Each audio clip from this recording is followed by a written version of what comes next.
ನಮಸ್ಕಾರ. ಉಪಯೋಗವಿಲ್ಲದ ವಸ್ತುವಿನ ಬೆಲೆ ಜಾಸ್ತಿ ಆಗಿರುತ್ತೆ, ಗೊತ್ತಾ ನಿಮಗೆ? ಉದಾಹರಣೆಗೆ ರೈತರು ಕಬ್ಬು ಬೆಳೀತಾರೆ. ಫ್ಯಾಕ್ಟ್ರಿಯವರು 1 ಟನ್ ಕಬ್ಬಿಗೆ 3,000 ರೂಪಾಯಿ ಕೊಡ್ತಾರೆ. ಎಲ್ಲರೂ ತಿಳ್ಕೊಂಡಿರ್ತಾರೆ ಕಬ್ಬಿನ ಹಾಲನ್ನ ತಗೊಂಡು ಸಿಪ್ಪೆನ ಬಿಸಾಕ್ತಾರೆ ಅಂತ. ಆದರೆ ಸಿಪ್ಪೆನ ತಗೊಂಡು ಪಾರ್ಟಿಕಲ್ ಬೋರ್ಡ್ನ ತಯಾರಿಸ್ತಾರೆ. ಪಾರ್ಟಿಕಲ್ ಬೋರ್ಡ್ನ ಎಲ್ಲಿ ಬಳಸ್ತಾರೆ ಅಂದರೆ ರೆಡಿಮೇಡ್ ಫರ್ನಿಚರ್ಗಳು ಇದರಿಂದನೇ ತಯಾರಾಗೋದು. ಅದಕ್ಕೆ ರೆಡಿಮೇಡ್ ಫರ್ನಿಚರ್ಗಳ ಬೆಲೆ ಕಡಿಮೆ ಇರುತ್ತೆ. ಅದೇ ರೈತ ರೆಡಿಮೇಡ್ ಫರ್ನಿಚರ್ ತೊಗೊಳ್ಳಿಕ್ಕೆ ಹೋದರೆ 1 ಟನ್ಗೆ 60,000 ರೂಪಾಯಿ ಆಗುತ್ತೆ.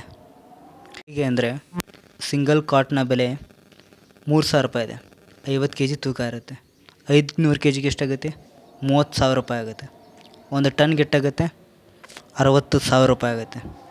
ರೈತ 3,000 ರೂಪಾಯಿ ಕೊಟ್ಟು ಅದನ್ನೇ 60,000 ರೂಪಾಯಿಗೆ ತೊಗೊಳ್ಬೇಕಾಗತ್ತೆ, ಸಿಪ್ಪೆಯಿಂದ ತಯಾರಿಸಿದಂಥ ಫರ್ನಿಚರ್. ಕಾರಣ ಇಷ್ಟೇ, ವಸ್ತುವನ್ನು ಸರಿಯಾಗಿ ಉಪಯೋಗಿಸಿಕೊಳ್ಳುವುದು. ಈ ಪಾರ್ಟಿಕಲ್ ಬೋರ್ಡ್ ಬಳಸುವುದರಿಂದ ಗಿಡಗಳನ್ನ ಕತ್ತರಿಸುವುದು ತಪ್ಪುತ್ತೆ ಮತ್ತು ಗಿಡಗಳನ್ನ ಸೇವ್ ಮಾಡ್ಬೋದು. ಧನ್ಯವಾದಗಳು.